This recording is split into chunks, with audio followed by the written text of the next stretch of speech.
So, can you all hear me? All right, with my presentation, I want to walk through a lot of different ethical scenarios, and just in the time that we have, we don't have the time to really discuss all of them in great detail, but we'll have some questions at the end. You know, there may be some time after the presentation that you can come talk with me if you'd like to. But the point that I come back to at the end is that discussion of these types of ethical issues should be ongoing.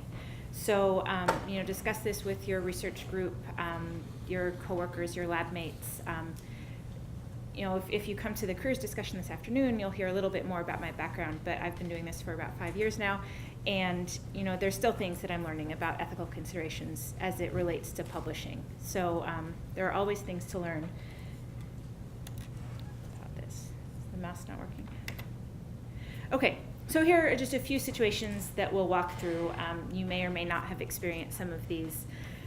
We'll just jump right in and go through them one by one. So some of these scenarios, can you do these things? And what I'd like, just to get you guys involved a little bit, let's for each one raise our hands for yes or no, and then we'll discuss. So your work was just accepted in the Journal of the American Chemical Society, and now you want to use a figure in a class you're teaching. Can you do that? Yes or no? Okay. And the answer is that it depends. Some journals don't allow this. ACS Publications does, and people have mentioned the fact that you can go to the ACS Publications website and download a PowerPoint slide that has all of the citation information on the slide already. So that's a really handy way to do that.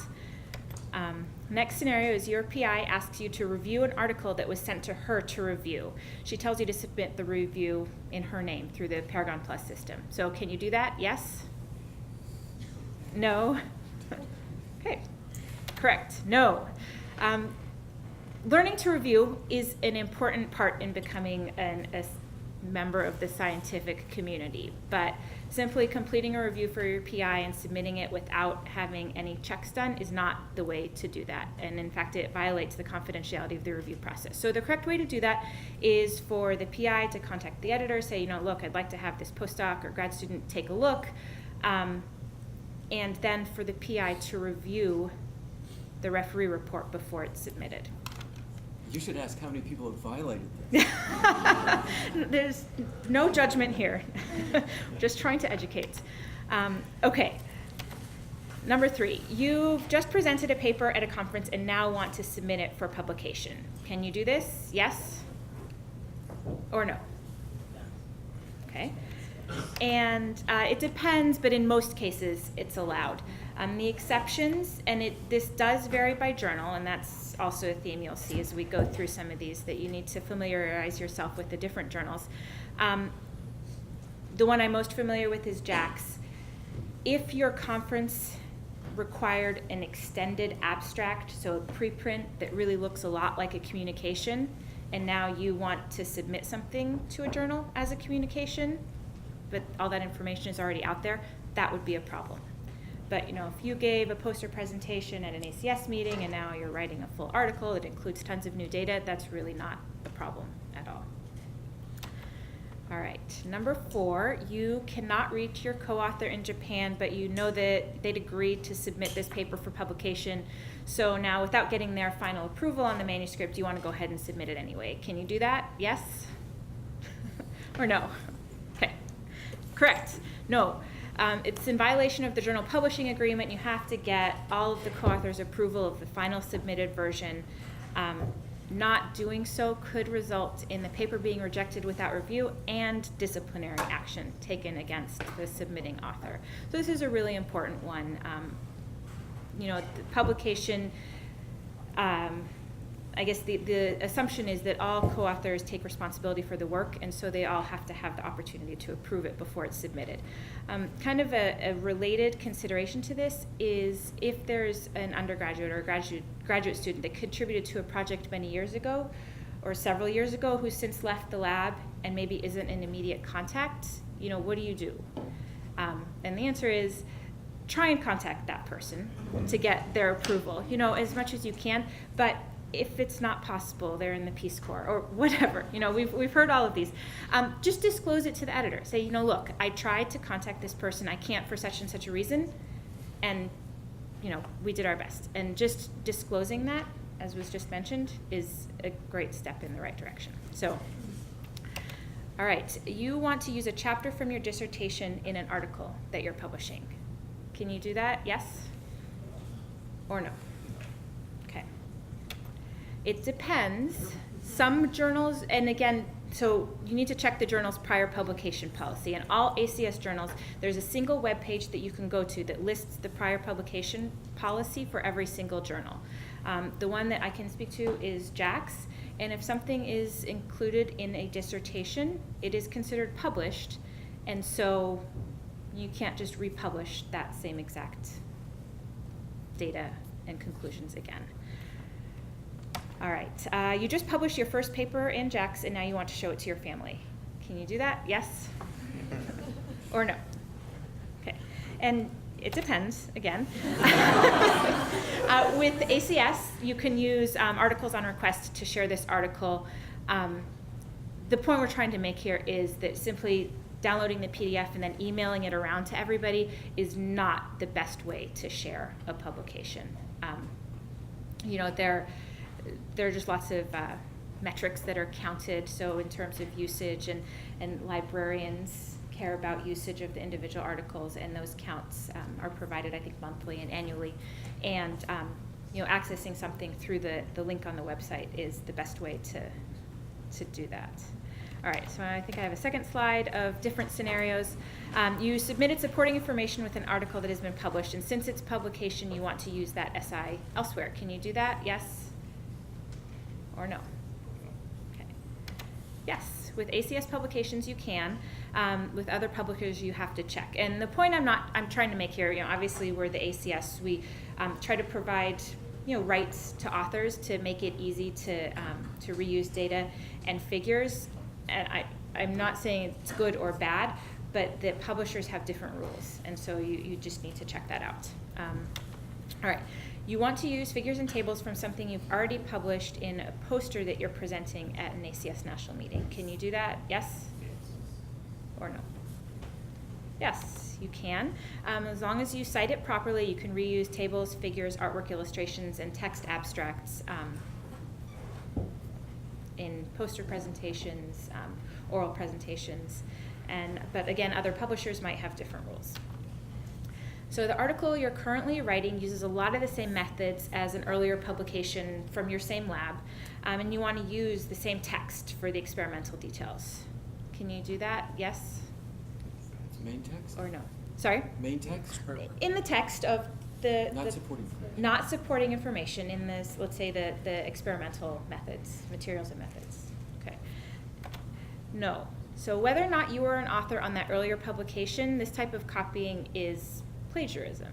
And so you have to kind of write everything from scratch.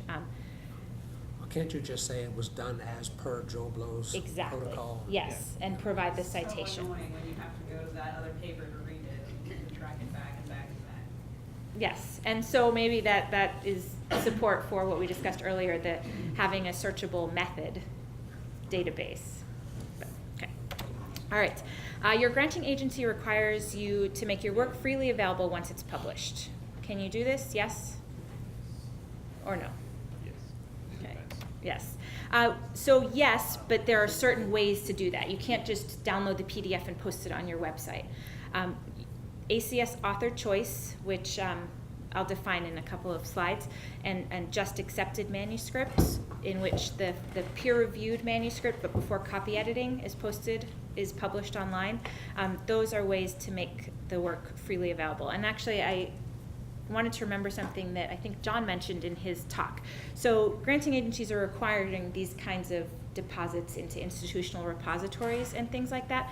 And John made the point to never cite an article that you haven't read. And one of the reasons for that, and it's becoming, I think, a bit more of a problem with some of these repositories, is that articles do sometimes get retracted. Right? And we as a publisher, and I know that other publishers, go to great lengths to ensure that readers know that an article has been withdrawn. You know, the content is never taken down, but we put big red text across it and you know, links indicating that it's been retracted. And I think the level of doing that, or the consistency in doing that, is different for some of these repositories. So I guess I would encourage you to always try to look for the original source when you're reading an article before citing it. Okay, so that was just a little side note. Number 5, you want to include something in your manuscript that was previously published in a non-ACS journal. So a figure. Can you do that? Yes? Or no? Yes, you can do that, but you must get the copyright holder's permission even if you were an author on the earlier publication. And the key here is the copyright holder is not the author, for the most part. The copyright holder is the publisher. So you can contact, George Whiteside's, I want to use figure 1 from your recent publication, but whether or not he says yes or no, it doesn't matter. You need to contact the publisher to get permission. And actually the same is true of ACS publications if you want to use a figure from an ACS article in a different journal. Okay, and the last one, you submitted an article to JAX and decide that you want to simultaneously submit it elsewhere in case it's not accepted, just to get it out there quickly. Can you do that? Yes? Or no? All right, okay. That's an easy one at the end. No, you cannot submit to 2 or more publications simultaneously, and that will absolutely result in disciplinary action up to and including banning from publishing in a journal. And we definitely do that. All right. So just very quickly, just to define some of the terms that we went through. Author rights. So as an author, you have certain rights and responsibilities as an author, and you want to make sure you know that before you submit your manuscript. And I think that John mentioned that in his discussion. Write your paper, and then when you're 90% done, you'll make sure you're conforming to the guidelines set forth by the publisher and the journal to which you want to submit.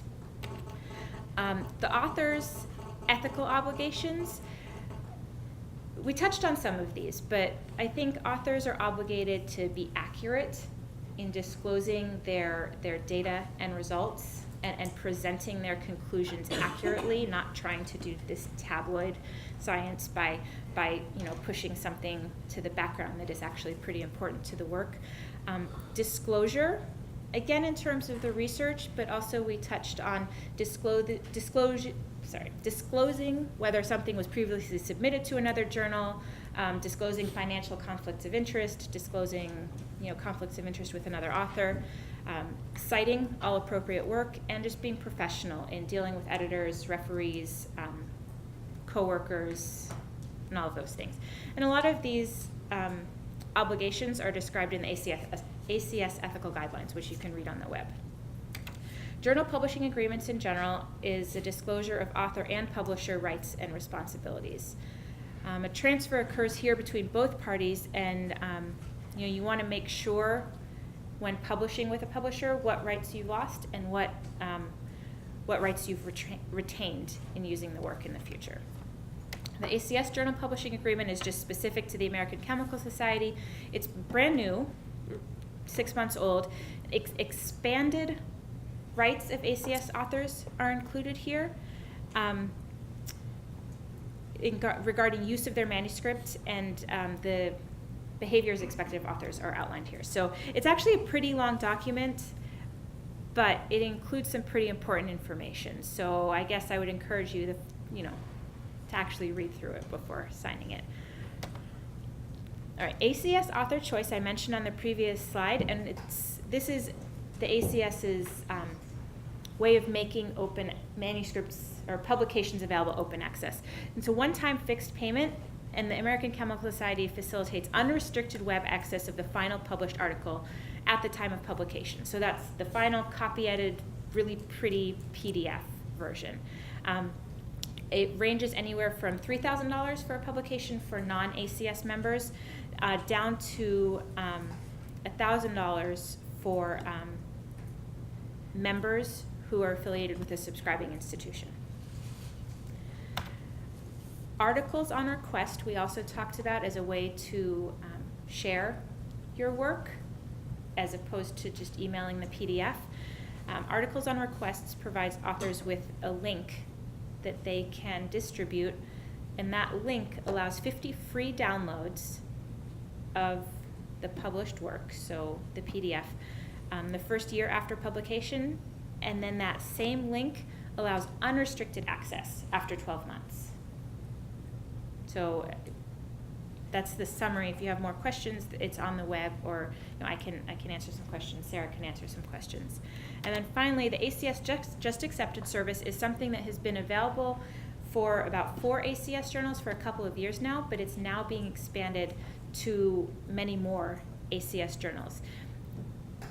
And what it entails is that peer-reviewed accepted articles are published online within hours. Sometimes 30 minutes, and absolutely 99% of the time within a day, but on average, within hours of acceptance. And these are not copy edited, but they're citable by DOI. That same DOI sticks with the manuscript once the ASAP goes up and once it's published in an issue with page numbers. So it's just getting the information out there a lot faster. So just to summarize, I think we've gone through a lot here. Maybe it sounds a little bit complicated, but a few guidelines can make things a lot easier. So first, arm yourself with knowledge of your rights and responsibilities as an author. So read the ethical guidelines, read the journal publishing agreement, and know what you need to do. Again, I would err on the side of disclosure. I think Gus made the point that hiding something from an editor is not going to get you very far because the reviewer pool is small. Things have a way of coming out. So just be upfront, and that goes a long way to making it seem like there's no conflict there. And then ask questions if you have them. As I mentioned earlier, I think that this discussion should be ongoing. There's a lot to learn, and I think it's not always black and white. We had a lot of people raising hands for yes and no, and kind of having the discussion can help answer those questions. I think that's my last slide, and I think Sarah is going to quickly